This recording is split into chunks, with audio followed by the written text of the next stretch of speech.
So it's 12:04, so I think we'll try and get started. We have a brief presentation followed by our main Grand Rounds presentation today. Dr. Alexis Koslick is going to give a short presentation on some research findings, and then Dr. Rachel Levine is our Grand Round speaker for today. She's going to be speaking about mindful teaching.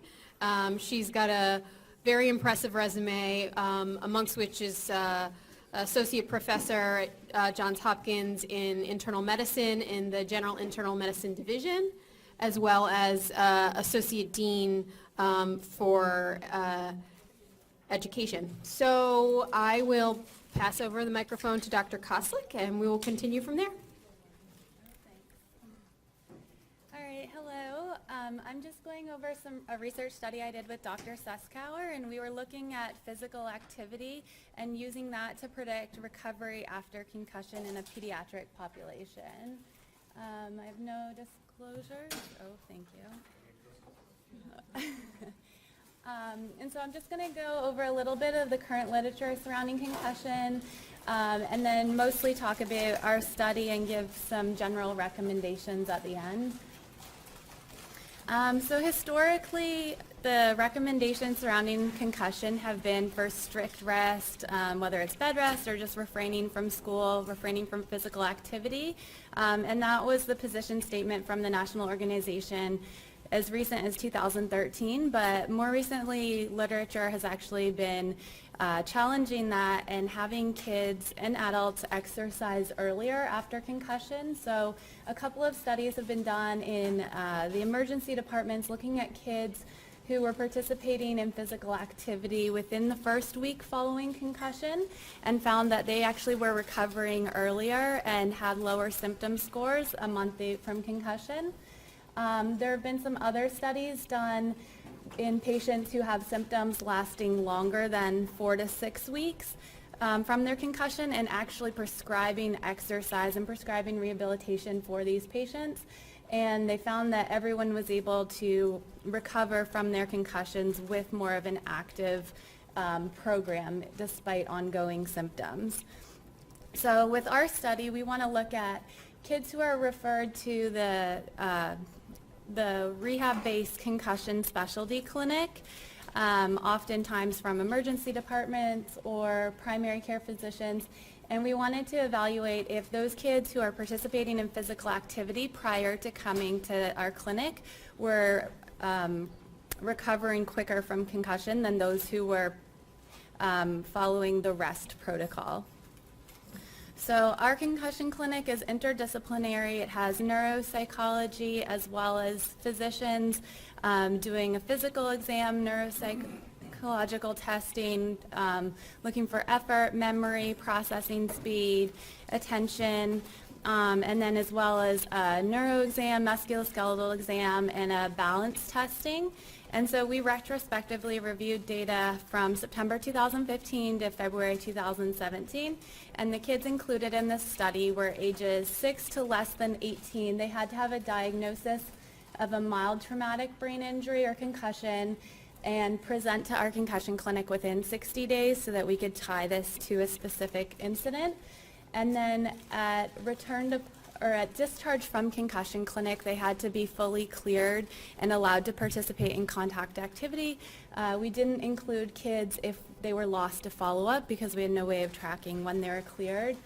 Other kids who were excluded from the study are kids with another injury that would have limited return to play to contact sports. So that could be something like spleen laceration or a cervical spine fracture where they may recover from concussion and from that standpoint be allowed to return to play, but their other injury would limit them. So when we are evaluating the kids, this is how we broke down level of physical activity. So a level 0 is kids who are either in school or not going to school, but basically just doing activities of daily living. A level 1 is going for a purposeful walk, like taking the dog for a walk or going on a planned walk around the block. Moderate aerobic activity is when you start to see a heart rate increase with jogging or weightlifting. And then heavy non-contact activity is when you're starting to do full effort multiplanar activities such as sprinting, maybe passing drills or dribbling drills in soccer, but still no contact or any concern that you might have a head injury with those activities. And then full contact practice, you still have a somewhat controlled environment, but they could technically take a hit to the head. And if they can pass each of those stages, then they can be cleared for full return to gameplay. So these are the symptoms that we looked at when evaluating the kids, symptoms that are related to concussion, and just commented how many symptoms they had and how many symptom domains they had at the time of initial injury and when they were presenting to clinic. So our study design, we used a doubly robust propensity score regression model to control for other factors that have previously been variables that influence concussion recovery. So we didn't want that to affect our data, so we controlled for all of these variables. So we ended up initially with 181 youth, but 3 were removed due to being outliers. It was an even male and female split. The mean age was 13.7. About 2/3 of the kids that had a sports-related mechanism of injury when they had their concussion. About 1/3 had a prior concussion.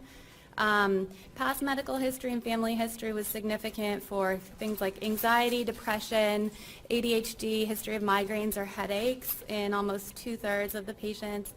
And then loss of consciousness and post-traumatic amnesia was a smaller proportion. So in our study, the average day to presentation was 23, but it did range anywhere from 4 to 59. So the main findings we had is that return to play for the entire group was in an average of 54 days from time of concussion to being able to be cleared from clinic to go back to contact sports.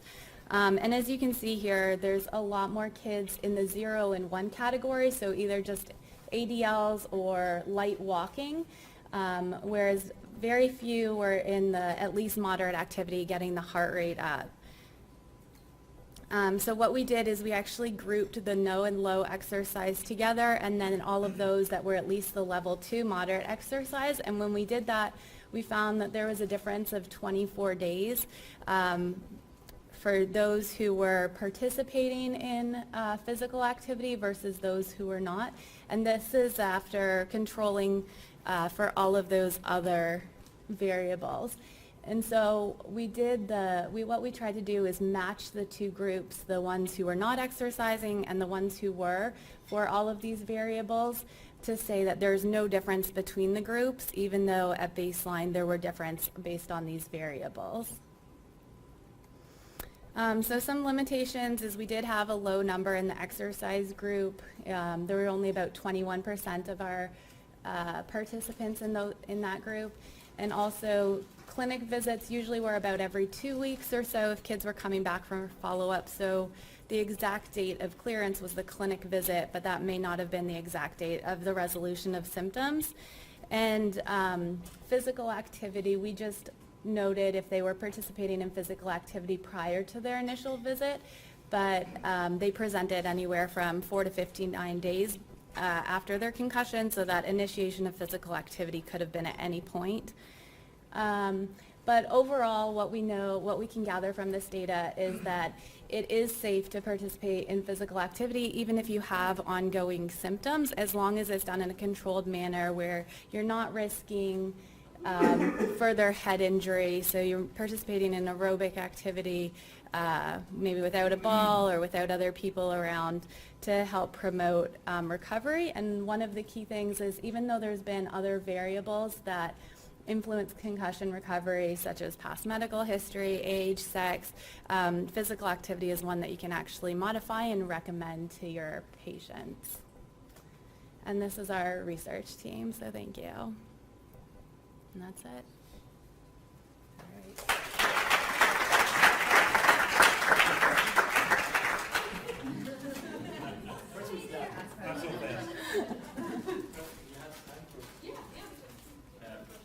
So, maybe I missed this, but after you match for all the other variables, Mhm. and you see that there is a difference between return to play and the physical activity at baseline. Mhm. But how do you, can you still be certain that the return to play is faster because, meaning there are no covariates, these two elements. How do you know that these two elements are not covariates, meaning that if you are not doing physical activities, it's because you are more severe and you're not going to return to play faster? So we kept track of the symptoms that patients were having too, because we didn't want to say just because you have low symptoms, therefore you're exercising, therefore you're better faster, and to make sure it's not just related to the low symptoms. So that's why we used symptom score, the symptom burden, prior to the clinic visit as well as the first 24 hours after the concussion, and controlled for that and matched between the two groups, so the kids who were exercising and the kids who weren't, to account for that. So after you account for that, you still see this Mm-hmm. separation between the two? Yeah. You also want to talk about the control analysis you did with taking out the kids who were Oh, sure. cleared up. So we did also look at, some kids were cleared at the first visit because maybe they had their appointment with us but recovered prior to coming in to see us. So we actually ran the data as well after removing those kids, and it was still significant, the kids who were exercising versus the kids who were not exercising, even after removing the kids who you could say were recovered before seeing us. That's it. Thank you. Oh, sorry, more questions. And as you Oops. may know, I mean, post-concussive syndromes are elevated in people with concussion, they're elevated in people with orthopedic injuries, they're elevated in people who are going through a divorce. Mm-hmm. But it's not kids, so. Yeah. But a lot of those represent stress syndromes in general that aren't specific to concussion. Right, and lack of exercise too can contribute to a lot of those symptoms too, which is another reason that we want to try to get kids active and basically starting that rehab process early after the head injury. Do you know if any of the research is also supporting that we change our position with adults as well? Because by the time an adult sees me, they take that recommendation for checking out to a point that they become extremely symptomatic because of inactivity. Do you know if any physicians have changed or any recommendations for adult populations So, have changed? To be yeah, interested earlier? Dr. Letty, he has done a lot of the research. His is the bottom point here. And his studies have all been in adults, actually. Okay. And so he's set up treadmill and bike protocols for exercising at a heart rate level that's below exacerbation of symptoms. And they now have a Buffalo protocol, that's what they call it, to use to have people, I guess, run on a treadmill, bike, and then continue on with daily exercise as a treatment for concussion. And his research has all been in adults.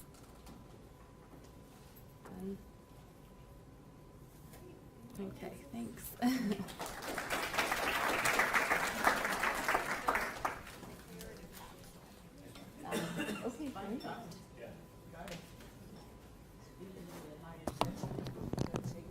So I'm going to go ahead and get started. Are you recording? So would you like me to stand near here? It'll pick it up. Okay, great. Wonderful. Thanks.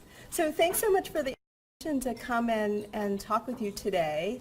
I was asked to talk about something related to teaching or education, and I picked this topic actually because it's of particular interest to me, and really I think it's just something interesting to think about. So what I hope to do in the session today is talk a little bit about mindfulness, what it is, and also talk about some strategies related to mindfulness that you might use in your teaching. So yes, we're going to talk about what mindfulness is and what it's not, the potential benefits of mindfulness for teaching, and I'm going to draw from the literature from other settings because we really don't have specific literature in medical education. And I'm going to talk about some specific strategies that you might use to incorporate mindfulness into your teaching. So I don't have any disclosures. I will say that while I think about this a lot, I'm not as mindful as I'd like to be, and I'm going to keep practicing. Actually, before we go there, so just so I have a sense of who's in the room, so who teaches learners? Everybody. Okay, wonderful. So in general, let's say, who spends more days than less in a week with a learner? Who's teaching in clinical settings? Okay. Who's teaching in settings that aren't clinical? Can you give me an example of what those settings are? Just Research lab. lab. Okay, wonderful. Yeah. Research. Lab. Wonderful. Same. Classroom. Okay. Okay, so lots of diversity in the group, but lots of teaching in the group. Okay, wonderful. Before we get into the meat of this, I'm going to speak to you from my role in the Dean's office and also my role on the Institute for Excellence in Education Managing Board, and tell you about some opportunities to build teaching skills. So some of you may know about our teaching camp. It's a 2-day course in the summer. We have dates for next summer. Those 2 full days are devoted to developing teaching skills. You can sign up for 1 day or both days. We have on your top left, the Foundations of Teaching and Learning. We have 2 dates coming up for this course. This is a half day that really focuses on foundational skills in teaching. We focus on the learning environment, feedback and coaching, questioning as a teaching tool. We talk about some other clinical teaching. We talk about small group teaching, and we have a session on active, making your lectures more interactive. We have a new course for folks who see themselves progressing along the Educator pathway. This is modeled after our teaching skills workshop. This is going to be a Foundations of Educational Scholarship, and it's designed to introduce participants to the basics of educational scholarship, how and why it might be a little different from other research, and also what are local resources available to support you in that type of work. And then on the IEE website, we have a website that's called Improve Your Teaching that has different modules on different teaching subjects. So you can go to that website and go through the modules at your time or as needed based on content. So if you have a lecture coming up and you want to review the lecture module, or if you have challenging feedback scenario coming up and you want to review some of those skills, you can go to the website and do it at your own time. So I just wanted to put that up there so that you guys are all aware of the resources available in the School of Medicine for you. So I want to start here, and so this really is meant to be an opportunity. We'll spend about an hour. I'll share information with you, but I really want you to think about this proposition, and that is that paying attention and being aware will help us to be more effective and engaged teachers by ensuring that teaching is a thoughtful response and not a rote reaction. I want to be really clear that this talk is not about teaching learners mindfulness practice, although there is a increasingly robust literature on that. But rather this talk is more about us being more mindful teachers and incorporating mindfulness into our teaching. Okay? Okay, so again, as I said, we're going to, just as a reminder, we're going to define mindfulness. I'm going to describe the benefits of mindfulness more broadly in medicine, and I'm going to share some teaching tips or strategies that incorporate mindfulness. So I'm going to show you 2 definitions of mindfulness. The first is from Jon Kabat-Zinn, who is probably single-handedly responsible for bringing Zen Buddhism to North America and introduced it on such a large scale. So Jon Kabat-Zinn defines mindfulness as the awareness that emerges through paying attention on purpose in the present moment and non-judgmentally to the unfolding experience moment by moment. Okay? And then I'm going to share a second definition that has been used in some of the research around mindfulness, and specifically in a really interesting study that looked at mindfulness as a strategy for reducing implicit bias among physicians in caring for their patients. And in this study, they defined mindfulness as a metacognitive skill involving attentional control, including paying attention to one's experience in the present moment, emotional regulation, self-awareness, and a non-judgmental and curious orientation towards one's experiences. Okay?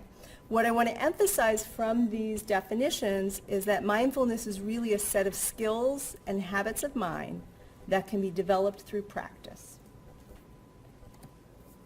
I want to just show you a little bit of my own journey around through mindfulness, which initially began for me in reading some of Ron Epstein's work. Does anyone know Ron Epstein? Yeah, so he's at Rochester. He is a family medicine doc and palliative care specialist who's been writing about this and thinking about this for a really long time. He recently published this book called Attending. It's really excellent, and I really recommend it for anyone who has any interest in this. It's a very accessible read and really engaging and really resonates. So this is sort of where this began for me and thinking about it, and this is really about one of the only papers I have been able to find over time that really talks about how mindfulness can be important for medical educators. And again, it's mindfulness no different from any of the way of thinking about it in the work that we might do with patients or just in our lives more broadly, but rather describing it in the context of being an educator. So I'm just going to put this up there, and I'm going to ask you to just bear with me for a moment. Mindfulness is about creating space. There are generally 7 principles that many practitioners or teachers of mindfulness use to talk about or think about how we might think about mindfulness.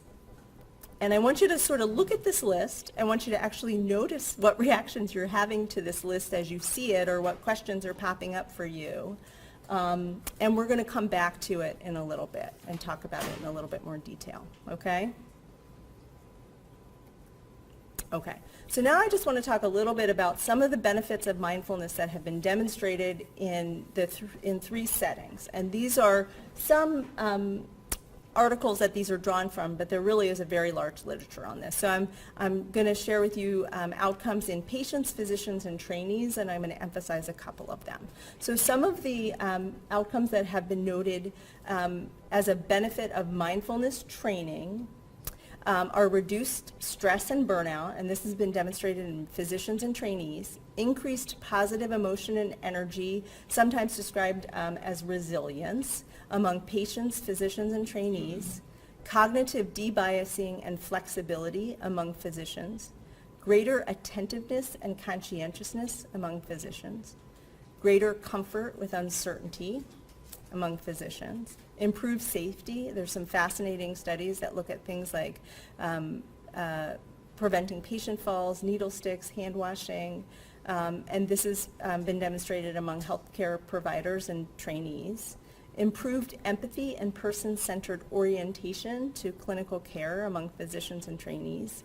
Better ratings of communications and relationships with patients among physicians and trainees, and greater sense of community among some of these groups.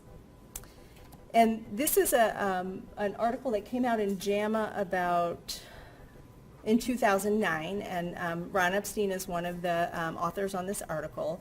And this essentially was an intervention that they conducted with physicians that self-selected to be part of this intervention. And it was basically a 7-week program that focused on mindfulness.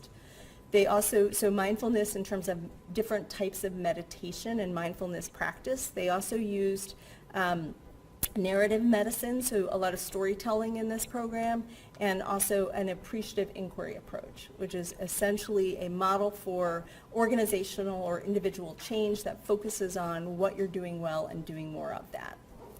And they demonstrated improvements in many of the outcomes that I showed you up to 15 months out. And I'm showing you this paper for a particular reason, in that there's an increasing interest in mindfulness in our worlds, right? Because we are faced with so many challenges, in particular among the physician workforce in terms of things like physician burnout, et cetera, right? And so in a moment I'll tell you about a course that's offered here at Hopkins, but you will see mindfulness put out there as a way to address some of the challenges that we face. This is one piece of the problem. But it's evidence-based and has demonstrated some effectiveness, and so you will see that there's a lot of interest in this. I will tell you that when I was coming here today, I walked down a set of steps just out here that I hadn't walked down recently, and I don't often walk down, and I came upon, has anyone seen this between the stairs out there on the other side of the waterfall there? The Clarity capsule. Has anyone seen that? No, yes. Okay, so I stopped, I noticed. It is this little cube cubby, it looks like an egg. It has these beautiful velvet curtains, and I stopped and read. There's a sign that says why it's there. It's a place to sit and contemplate, meditate, whatever you want to do. They talk about why it's there, just creating a place for anyone to go and sit and, relax, meditate, whatever it might be. So I went in and I spent a few minutes in there, listened to my app that I like to use. But again, it shows you the increasing awareness of some of these benefits from mindfulness and then responses from institutions to that. So I actually recommend you check out the Clarity capsule. You'll have to take turns because you won't all fit in, but it's very comfortable. It has a nice, comfortable couch. It's very nice. Okay. So I've told you what some of the outcomes are. I'm going to show you some, this slide comes from Neda Gould, who runs the Mindfulness-Based Stress Reduction course at Hopkins, and I'll tell you a little bit more about that in a moment. We don't necessarily know exactly what is going on with mindfulness or meditation and those outcomes. We do have some, we can show you changes that occur in the brain that are assumed to be associated with those outcomes, yet the sort of final common pathway is not yet known. And so what this slide shows you is that there are different parts of the brain. It shows you what their functions are, and it shows you what changes have been noted when functional MRIs are done. And in these persons who take a 7 to 8 week mindfulness-based reduction course. And I think what's important about this is these changes are seen in persons who have been meditators for a very long time, and they've been shown in people who have been meditators for 8 weeks, right? Not necessarily the exact same changes, but similar changes, right? So the assumption is that just a small amount of meditation, right, or mindfulness practice can actually create these changes. Okay, so how can we become more mindful? Well, there are lots of ways to do that. So there's some structured ways to do that. So now at Hopkins, there's a mindfulness-based stress reduction course. There are popping up in, there are popping up in lots of different places modified courses, so shorter versions of that. The traditional mindfulness-based stress reduction course that was developed by John Kabat-Zinn, which was actually developed for patients, is an 8-week course, right? It's about 2.5, 3 hours a week for 8 weeks, which isn't necessarily something that everyone can do. There are online modules, there are mobile apps, and there are different kinds of practices such as compassion meditation or mindful communication.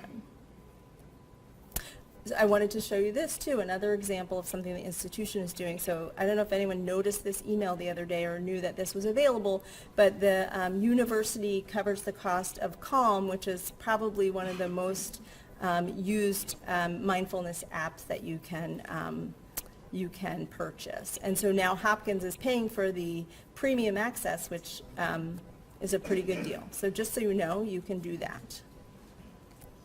Okay, so how can we become more mindful? So I want to just tell you a little bit about what meditation can look like. And this book actually is a lovely way of reading about mindfulness in a way that connects it or resonates with the type of work that you do on a regular basis, with examples that generally resonate.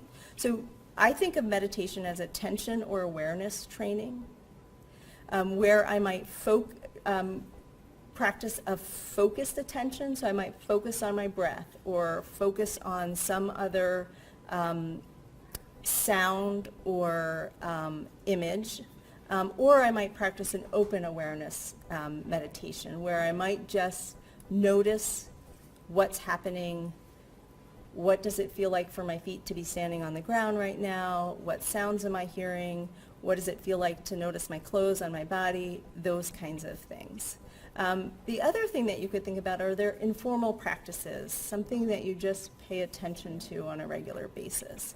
So for example, in the mindfulness-based stress reduction course, one of our activities was an informal practice, and we could choose what it is that we wanted to do to pay attention to on a regular basis.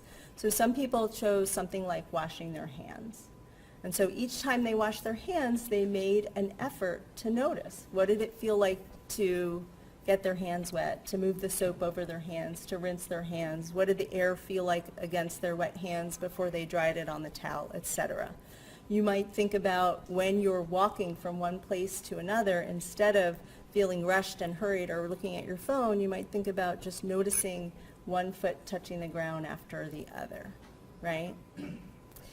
What I chose for my practice in that course was mindfully greeting others. So sometimes we greet others and the immediate response is, how are you? I'm so busy, right? So I made an effort to specifically not respond in that way, to find a more positive affirmation. It was hard. And it also made me notice how often other people greet us in that way, right? I'm so busy, right? Think about it. Okay. So this is just a description of the mindfulness-based stress reduction, the typical course, and I wanted to just make you guys aware that Dr. Neda Gould here in the Department of Psychiatry offers this program a couple times a year. I know that some in the room have taken the course. If you are interested, you can reach out to Neda Gould. It's a really wonderful course. Okay, and so Neda loaned me this copy of some pilot data from about 80 persons who have already participated in this program. And I'm showing you this because they're very similar to the study that Ron Epstein and his colleagues at Rochester did. And also these are your peers, right? These are your peers who participated in this course and noted improvements in the burnout, measures of burnout, their perceptions of stress. Using a mindfulness attention scale, reported feeling more attentive and feeling more engaged in their work. So these are all really, I think, compelling measures and pretty positive in terms of the benefit that something like mindfulness can have on you. And again, as I said, you needn't be meditating, excessive hours in the day. Really, this data and from other studies show that it really just takes a little bit of mindfulness practice. Okay, so you're saying, yeah, maybe this sounds okay, I'm not sure. But I just wanted to, is anyone thinking any of these things? You don't have to raise your hand. No, not so much. Okay. Does anybody want me to talk about any of these? Do you have any questions about any of these?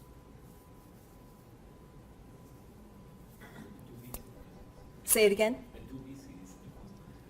Yes. Yeah, so if I were a Buddhist monk, what I might respond to you, and I think that, so I might say to you, so on days I feel busy, I might meditate for 10 minutes. On days I feel really busy, I'm going to meditate for 30 minutes, right? Yeah, and you can think about it, sometimes when you're, well, in a moment we'll talk about what happens when we are so busy, right? So what are some of the outcomes related to that? I think the first one is one that sometimes people really struggle with, and I think this is just a misunderstanding of what meditation is. It's not about clearing your mind. It's about paying attention and practicing and noticing when your mind starts to wander, which it will, because that's how our brains work, right? But noticing that and bringing it back to the focus, whatever it might be, your breath, a sound, a count, whatever it might be, right? So it's not, yes, Pegah. So, my colleague can bring her out right in front of me, for this busyness one, just sent me a structured approach to fitting in mindfulness, and it's a program, Mindfulness at Work. Oh. Carve out 15 minutes. Yeah. Which, yeah, I'll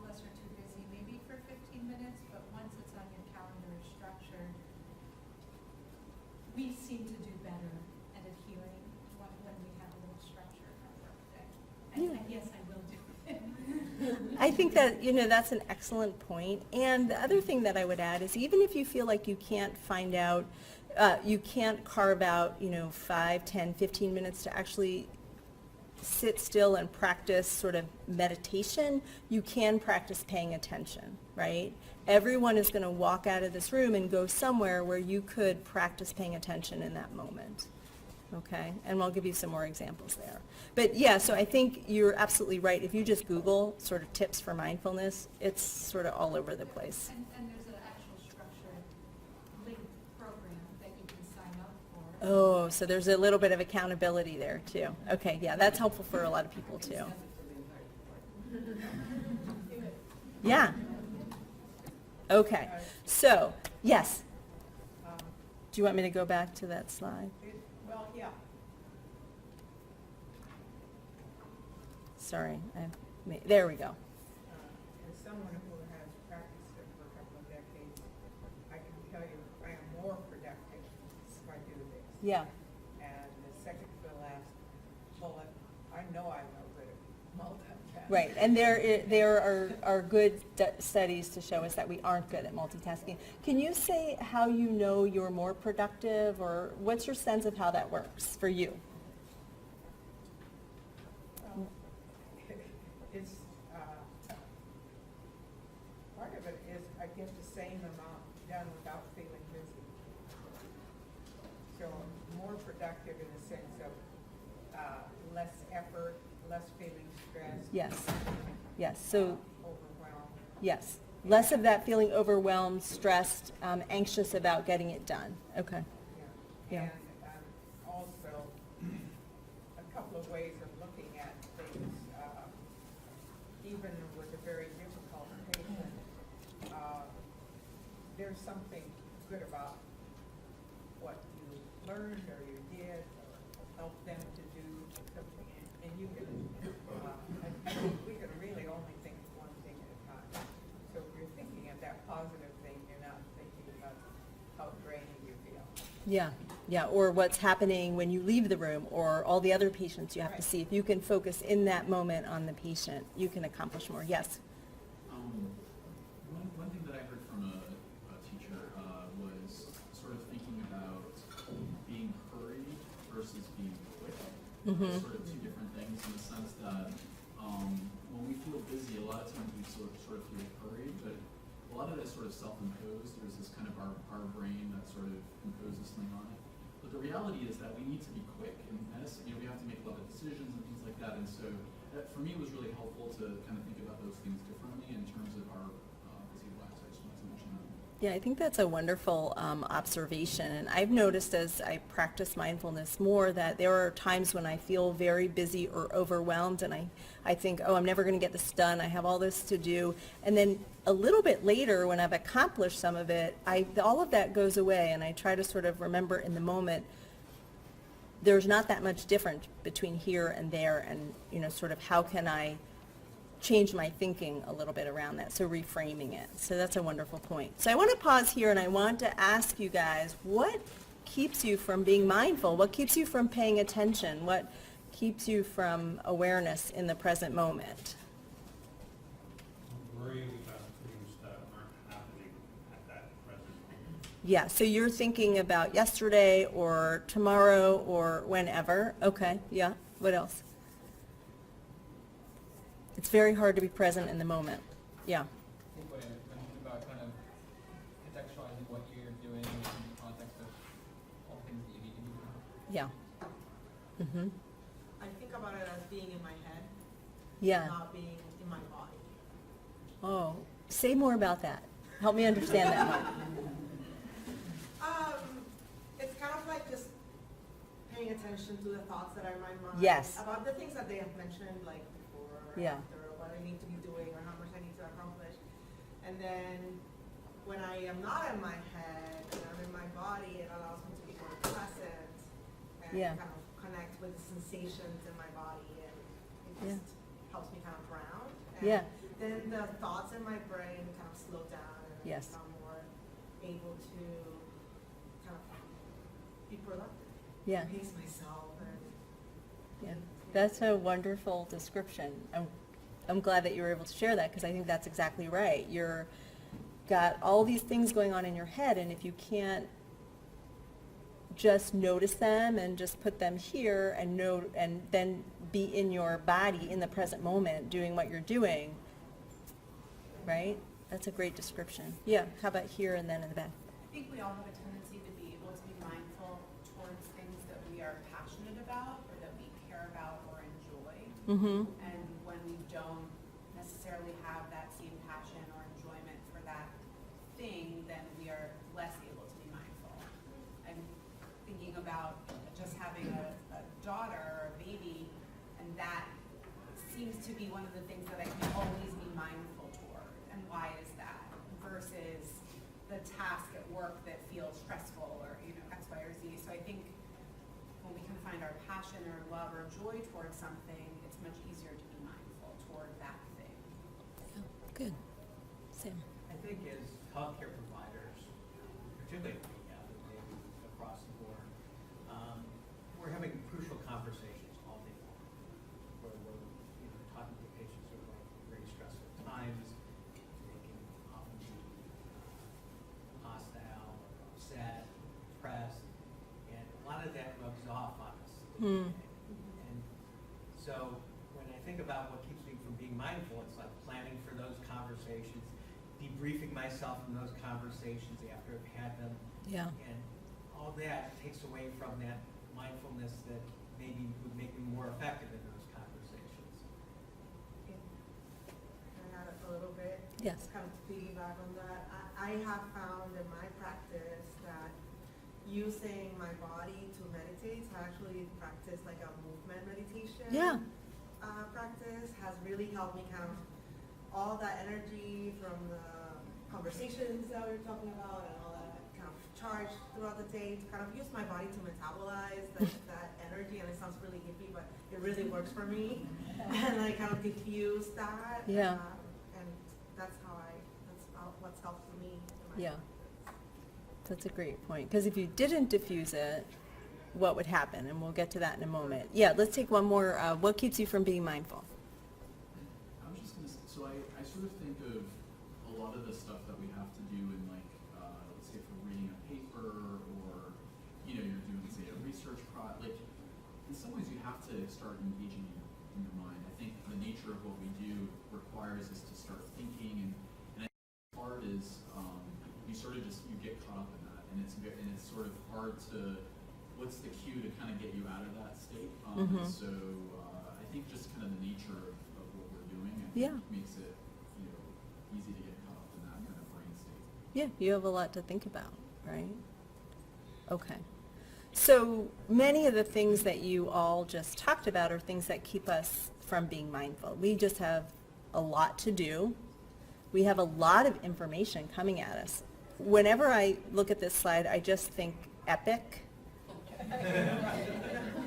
And I feel like it is the poster child for this, right? I have a terrible headache every time I'm done spending hours on Epic, right? But that to me is what it's about. Too many tasks, too much information coming in, all kinds of choices. Somebody said we have to make decisions, choices, decisions. We get interrupted all the time in our work, right? Oftentimes we don't feel like we have a lot of control over our work environment, right? So I'm talking about the work environment often here, but this could resonate in other settings as well, right? So it's hard to be mindful when you have all of this going on. And so what happens when you're not paying attention, when you're not being mindful? You miss things? Okay. So you miss things. What else? Like a waste of time.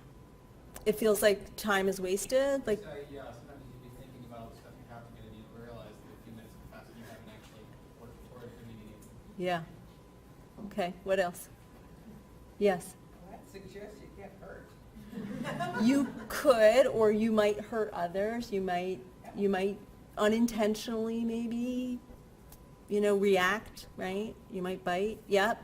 You might fail to appreciate what you have accomplished or what others are Yeah, you might fail to appreciate that positive thing about that patient in the moment, right? Which really is contributing to that relationship with that patient and maybe their, sort of road to wellness or health. Yeah. Yeah, that's really good. Yeah. You won't remember what happened. Yeah, you won't. Yeah, so give me an example of that. Oh God, there's too many. I can't remember. Well, I just think that, we're engaging in conversation with a student or a patient or whomever it would be, and later on you want to go back and maybe give feedback or document, and you have zero recollection of what you Perfect, talked about. beautiful. Yeah. Right on cue for the teaching part. Yes. The other big example that I hear a lot is driving. I get to work and I'm like, wow, I did not pay attention to any of that, which is really scary. Yeah. Just to piggyback off of steps, but like not necessarily appreciating the work others have done, but appreciating yourself. Kind of get lost in whatever you're doing throughout the day, realize like what you could have possibly learned that day. Yes. Like just the knowledge or the experiences, and just kind of going and react to that. Yeah, I think when we're not paying attention, we're not aware. We are often framing things in a negative way, and again, that can trickle down. It can, make it difficult for us to see what's really, happening, or a more positive approach. Yeah. Any other? Yes. You forget to take joy in what you've done when others have done. I think that's one of the reasons why a lot of us do burnout. We Yeah. do a lot of work. We help a lot of people. But we forget to appreciate what we've done and what others have done. Yeah. Absolutely. I think that's a really important point. Okay, so some of the things that you guys talked about, we're on autopilot. We tend to rely on our fast thinking, right? We just sort of respond without slowing it down, and we'll talk about that again in a moment. We might actually be unaware of biases and act on those, right? And the study that I mentioned earlier was really fascinating about using mindfulness to become aware of implicit biases that may impact patient care, right, as a strategy for changing that. We might ignore important data. When we're taking care of patients, we might, sort of engage in premature closure, deciding, we have all the information we need. Errors came up, poor communication, and, ultimately we're reacting instead of responding, right? Okay, so I want to just go back to this list of 7 sort of principles around mindfulness. Are there any, so I'm going to talk about beginner's mind a little bit in the context of teaching, but is there any of these that you have questions about or wonder about? Sometimes people think letting go means giving up, but it's really about letting go of yesterday and tomorrow in this moment, knowing that you can't act on that yesterday and tomorrow in the moment, but you can act on what's right in front of you, right? Any other of these lists that you have questions about or wonder about? Yeah. I get all of them except non-striving when we're talking about a teaching context. Yes. And teaching ought to have a goal. Right? Yes. Yes. What I would say in that way is that we talked about how mindfulness is also about a curious orientation, right? So you can have a goal. You can be curious about how you get to that goal. You can be flexible how you get to that goal. You can be open to learning from your learners about how you get to that goal. So I think this is the piece. This is a little bit about being curious, right? And not being focused that there's only one way to get to that goal. Does that make sense? Yeah. And there are situations where one way to get to the goal is kind of important, like when someone's coding, right? But there are lots of opportunities for us to be a little bit more focused on the process and curious about the process. Yeah. Does that make sense? Okay. Good. Wonderful. Okay, so now we're going to transition and talk a little bit about mindful teaching. And I'm going to break this down into 3 sections. I'm going to talk about attention and noticing and give you some ideas and tips, strategies around teaching. I'm going to talk a little bit more about the beginner's mind and mindful communication. So in a moment, I'm going to ask you to do an exercise, okay? And actually, I think we could stay in this room. Okay, so what I would like you to do is we're going to take about 5 minutes, probably a little bit less, and I want you to write down the name of everything red that you see in this room. You can get up and walk around, okay, but don't talk to others, okay, and just write it down, okay, and we'll reconvene. Let's do 3 minutes. I think that will be sufficient. All right, so what did you notice about how you were paying attention? What were you thinking or feeling? I felt more awake. Okay, yeah, okay. So I was like my mind was doing something and I have to be looking around and paying attention. I felt Yeah, more awake. okay, good, good. Yes? Since I know what red looks like, I was just kind of like scanning, and then when the red popped up, that's when I noticed it. I kind of put myself on autopilot. Okay, so you were sort of passively waiting for the red to find you. Okay, good. How about others? Not valuing anything that wasn't red. I don't care about that. It's not red. Okay, yeah, good. How about, I think there was someone in the back. Yeah. It was a little, it's not competitive, but sort of like, like I gotta find everything right. Yes. Yes. And did you notice that? And when you noticed that, what did you think or do or say or to yourself? It's okay. Perfect. Great. Wonderful. Yeah. So what he said was he noticed that he started to become competitive with himself, right? Right? I've got to find all the red things, right? And then I said, well, what was that like to notice that? He said it was okay. Yeah. And sometimes when we notice things like that, we might attach a judgment to it, right? Yeah. I noticed how many things I hadn't noticed Yes. in the room prior to being in here. Like things that are kind of important, like the fire alarm and the exit sign, that I completely put out of my mind, but are really valuable things, and all I had to do was take a few minutes to pay attention.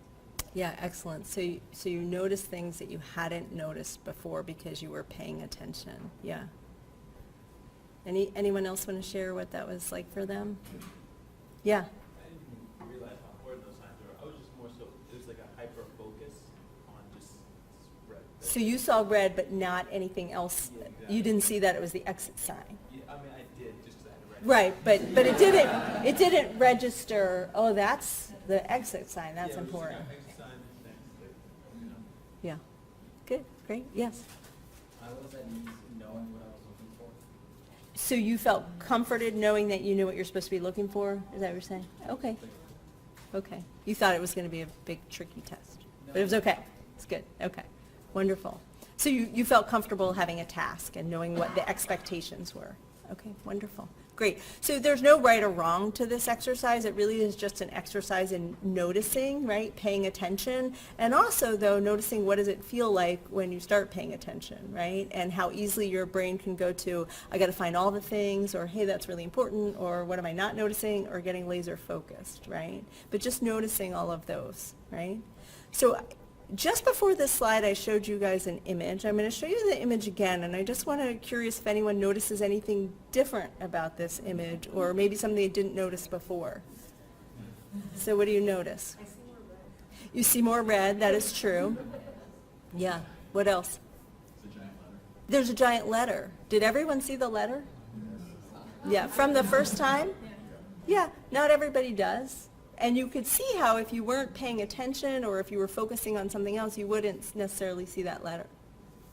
So that image with the letter comes from this book, Visual Intelligence. This is a really interesting book. This is written by the woman who has created all these programs that take medical students, physicians, detectives, scientists to art museums to study art, to really develop observation skills. And one of the things that she talks about is inattentional blindness, right?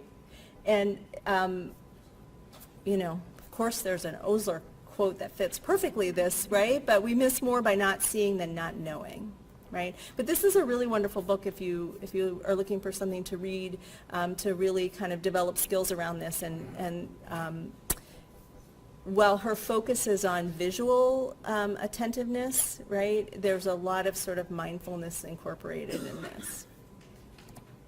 Okay, so how can we take those experiences, that exercise that I hope helped you to get a sense of why paying attention is really important? How can we take this to our teaching, right? So all I would ask you to do is pay attention, right? But pay attention to a couple things, right? So in particular, pay attention to the learning environment. The learning environment is really, really important, right? Notice what's going on with your learners, what's promoting learning, what's inhibiting learning. Is anyone struggling in this learning environment, right? Right? So pay attention, notice those things. Think about when you're observing learners, right, paying attention, right? So think about being very, very intentional about observing for teaching and learning, right? So you might think about asking learners what they're working on to improve and what they would like you to observe and give them feedback on, right? And then being really focused, trying to balance the clinical and teaching hat. Sometimes that's really hard when we're in the clinical supervisory role to sort of balance those two, but sort of being aware of that, right? And then observing really with intention. So writing down, just as you had mentioned, I forget what I want to give feedback on to my learner, right? Write it down, be specific, prime yourself ahead of time, what do they want feedback on, right? Okay, so the takeaways here are think about being more attentive to the learning environment. What can you do to enhance the learning environment? And then thinking about being more attentive when you are observing a learner by asking the learner to help you figure out what they're working on and wanted feedback on, and then paying attention and providing specific details so that they can improve, right? Some other things that I like to do with learners, and while this is not necessarily teaching them mindfulness, it's using principles of mindfulness in my clinical teaching with them. So I might ask learners, especially early learners who feel like they don't have much else to contribute to the team, for example, I might ask the medical student, so I'm a general internist and I take care of patients sometimes in the inpatient setting with learners, and I might say to the medical student, we've done a lot of talking about what's the best way to care for patients in a patient-centered way. When we go into this patient's room, I want you to look for anything, notice things that could help us care for this patient in a more patient-centered way, right? So what do you see? What do you notice? And what do you not see? This was brought up before, right? What do we not see? So we might go into a room, the students love this, they get really into it. And you could change the content area, right? But we might go into the room and they say, I noticed that they had lots of cards from their family on the wall, or they had a stuffed animal, or they had an adult coloring book, so I think that's something they like to do, right? We could ask that patient about that, whatever it might be. Or they might say, there was nothing in the room, right? Doesn't look like anybody's come to see this patient, right? They don't have any of their own personal belongings in the room, right? So using this attention or observation as something to teach, and then we can talk about patient-centered care. How can we better serve the needs of this patient, right? I might use this in the setting of physical exam. I might specifically, ask the team to just describe what the patient looks like. We've sort of lost the art of this, right? Really describing in detail how a patient looks to them, right? You can use attention and observation to debrief powerful experiences, right? So you might take the learners back to that situation. When that patient got really angry with us, how were you feeling in that moment, right? What were your thoughts? What did you want to do? What would you want to do differently, right? Asking the learner to notice in that moment what was happening for them to create a teaching moment, right?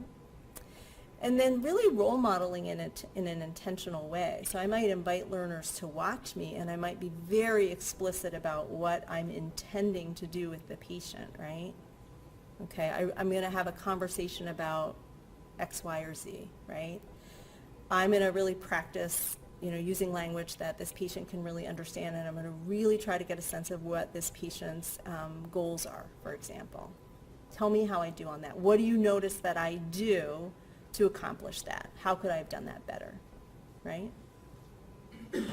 Okay, so this is about using attention and noticing to really be deliberate and having learners observe and using that to create a teaching moment. So these are sort of 4 areas that you could do it in, right?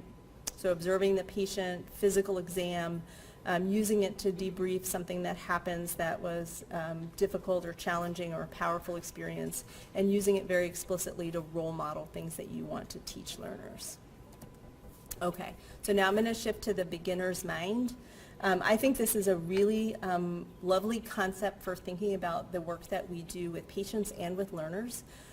So the Buddhist monk says, in the beginner's mind there are many possibilities, right? They're wide open. But in the experts, there are few, right? So this is about, holding our expertise lightly, right? So that we can be curious or open to other ways of seeing, right? And I think that this is a really helpful thing to think about both in all of our work, but particularly in teaching. And there's a couple places where I really think this is helpful for teaching. So when I'm teaching learners about communication skills and relationship building skills, really teaching them to be curious with patients, right?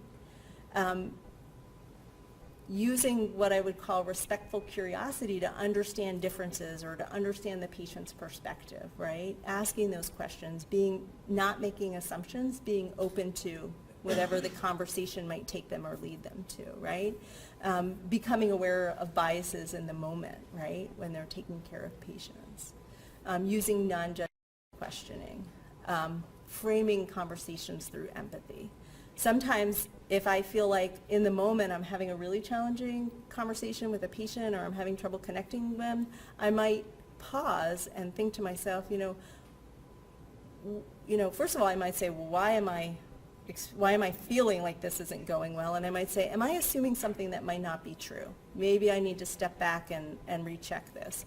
Or I might say to myself, is there another way that I could understand this story, right? I need to find a new perspective around this. I love working with medical students because they are wide open, right? They are beginner's mind. So another way to think about using beginner's mind is when you're thinking about teaching clinical reasoning with learners. This is just a very basic schema about how clinical reasoning happens, and it really gets at the non-analytic and the analytic. So this is sort of Daniel Kahneman's classic fast and slow thinking, right?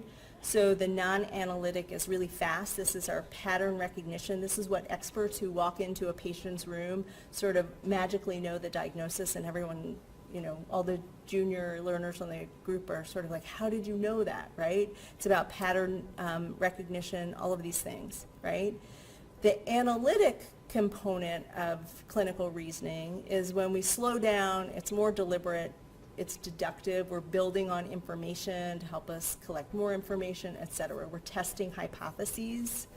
And I think understanding this dual process theory in clinical reasoning really, I think, promotes us teaching this by thinking about this from the perspective of the beginner's mind. So slowing it down and teaching learners to be really thoughtful about their analytic process, and also being super transparent when we're being non-analytic and helping them understand how that develops. So with this, I sort of just think about like creating space, slowing thinking down, encouraging metacognition. So sometimes when I have learners who get a transfer or a patient from the emergency room, I might say, especially with the medical students, don't look at any of the notes that have been written. Don't look at the diagnosis. Go see the patient on your own, right? Start from the beginning, right? This is a great way for learners to really understand how diagnostic reasoning works. When I'm working with learners, I will pause often for early hypothesis generation and then testing back and forth, inviting them to think out loud. Tell me about your thinking. Why did you ask that question?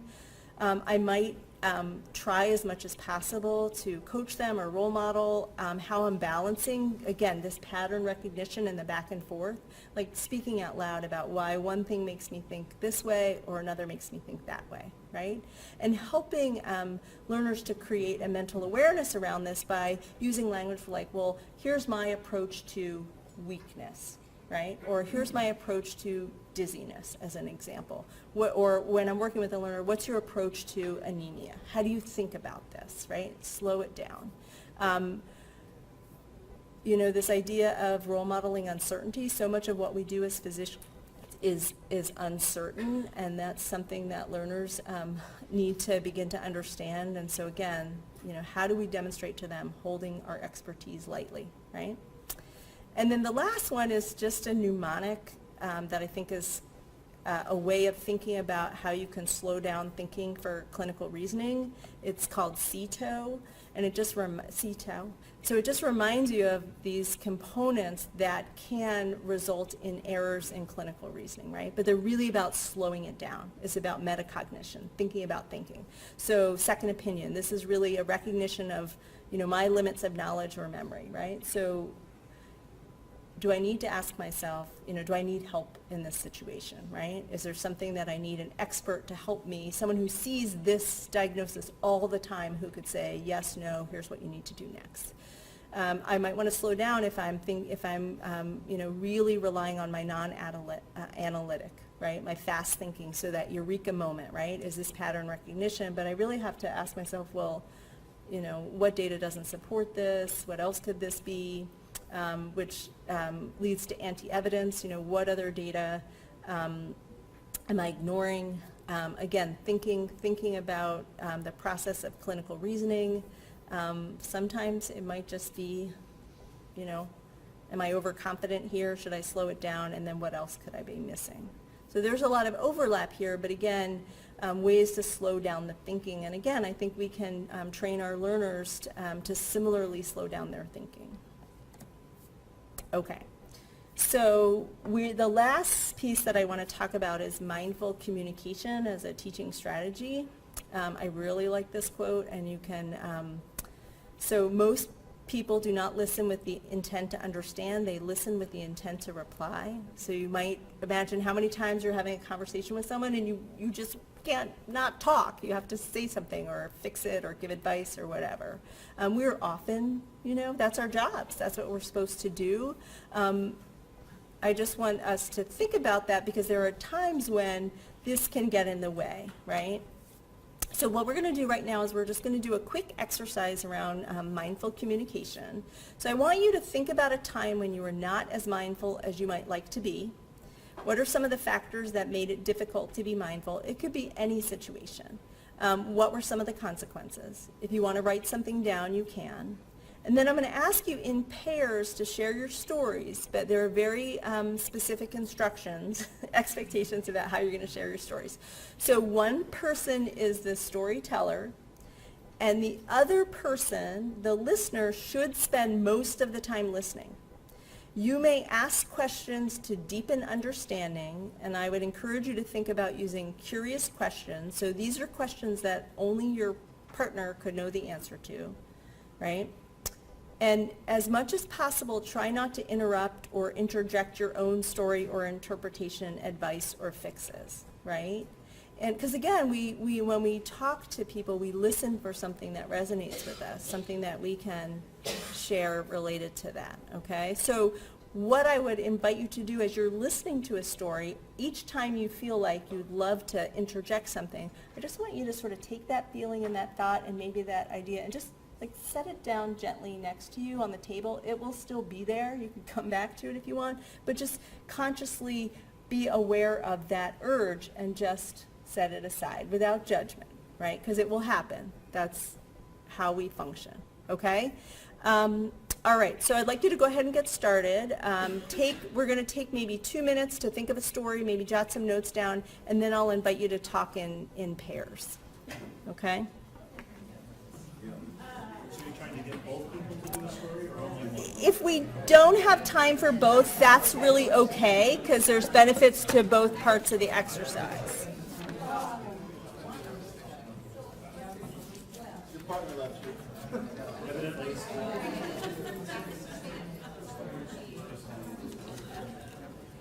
Okay. If you're ready to tell your story, feel free to get started, but please try to follow the instructions.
If you want to switch partners and take on the role of listener, if you were the talker, or talker if you were the listener, go ahead and do that.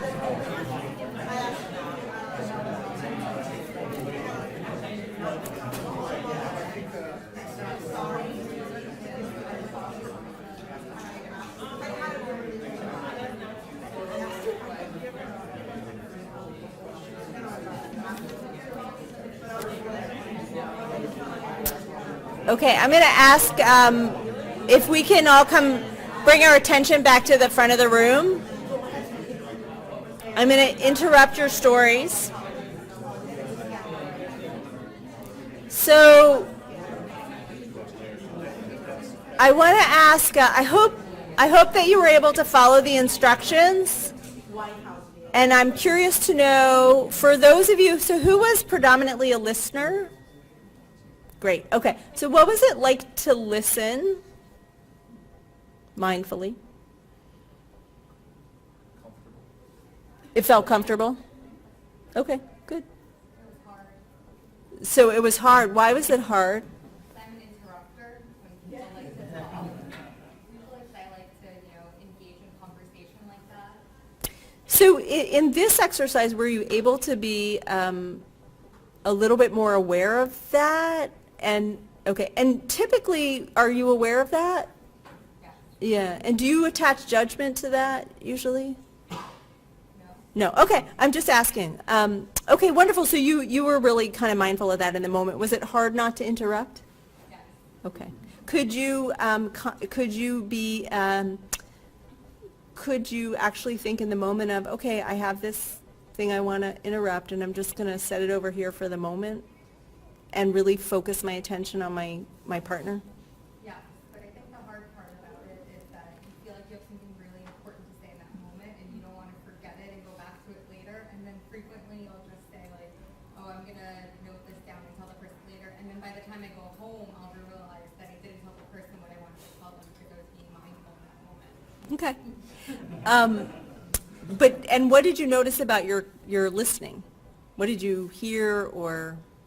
I think I was more able to feel the person's emotions.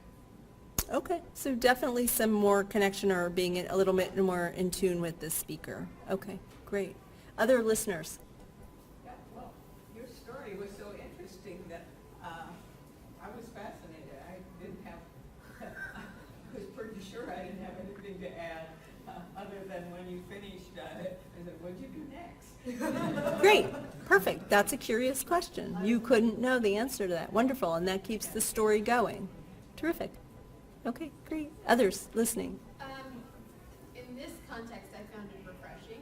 Okay. Because, I agree, maybe I'm an interrupter too, but I'm also planning how I'm going to respond. Yes. And knowing that wasn't something that I was expected to do. Yeah. Was nice. Sure. To just be able to sit there and not have to give any sort of feedback. Yeah. In that particular scenario.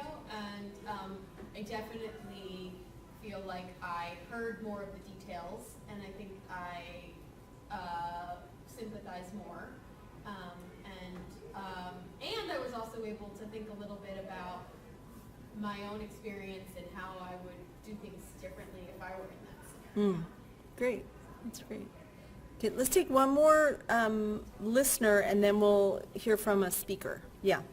I think as clinicians, we're often so focused on treating and getting to the next step of that treatment. So as soon as someone gives us some little bit of information in our practice, we're automatically going to how we can best serve them.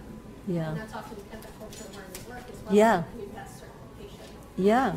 But when we're kind of given carte blanche to just listen and not focus on solutions, we really understand the problem a lot more in terms of the details of what maybe led to the difficulties the person is experiencing, how they're currently processing that even in the moment as they're recalling it. And then that would then lead to a more effective solution later when it's appropriate to make that. Yeah, that's great. Thank you. All right, so who was a speaker and would like to share something about what it was like to speak in this exercise? Anyone?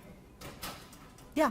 I guess I found myself hoping that I would actually at some point be interrupted. I felt like I was rambling, and at some point I was thinking, okay, I need to stop so that they can say something. So it was a modicum of discomfort, I guess. Yeah.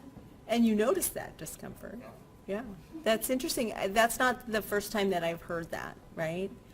Yeah. So we're not used to being alone with our thoughts and words. Yeah. Wonderful. So a little bit of uncomfortable. Did anyone feel comfortable? Like appreciated being able to share their full story? Yeah. Yeah. Yeah. It was nice to talk. I was talking about something that happened to me at work, and because I was talking to somebody who works in the same profession, I didn't have to put context into it, because I realize now that when I talk to people, I always try to put context into it instead of just getting to the heart of the matter, because I think people aren't going to understand me if I don't put it in context. Interesting. Okay, great. That's good. All right, one more. Yeah, in the back.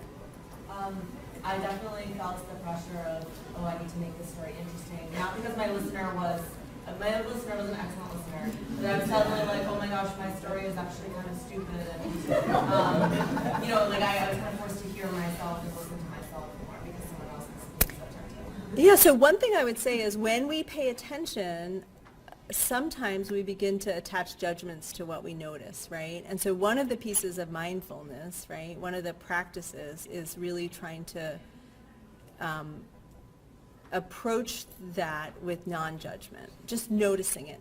Isn't that interesting? That I should feel pressure to keep talking or to make an interesting story, right? That's hard work. That takes a lot of practice, right? Yeah. Okay, super.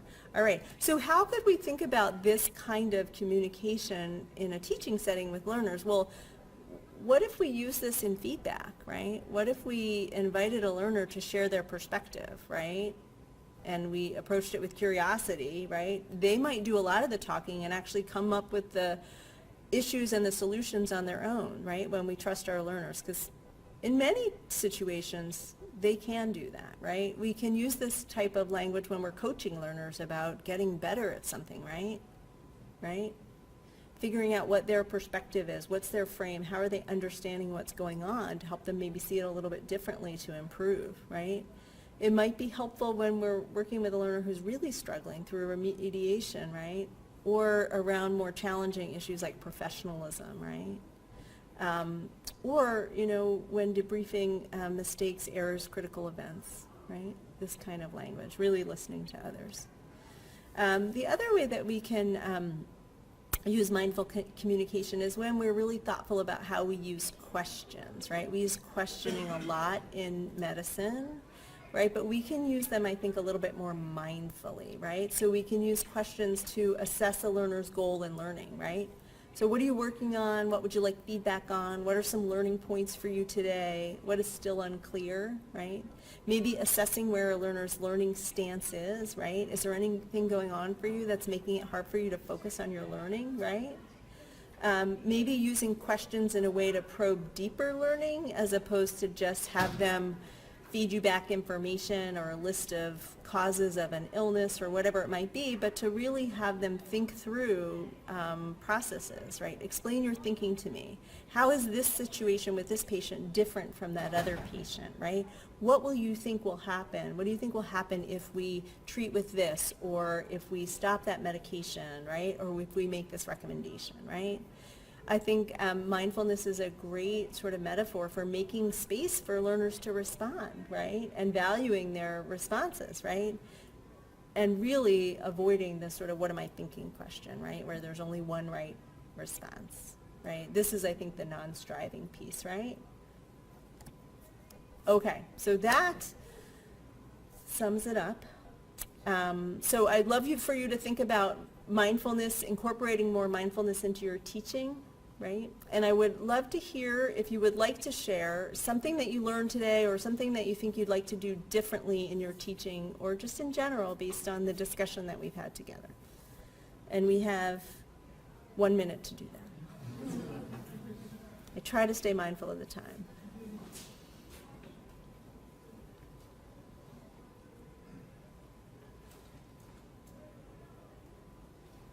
Yes. I want to listen more with the intent to understand and respond as opposed to just Yeah. Wonderful. Keep practicing. I'm practicing all the time. Yeah.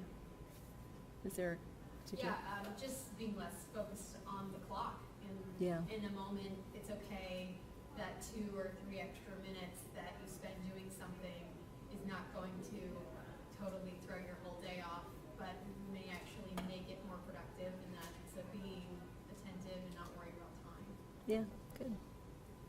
I like the idea of asking, when you're working with students, asking questions that only they know the answer to. I think oftentimes we get stuck, or I get stuck in this pattern of asking questions that I also know the answer to, and so I want to see if they have the quote-unquote right answer, and so Yeah. focus differently on questions that they only know the answer to, and that we can just have a conversation about.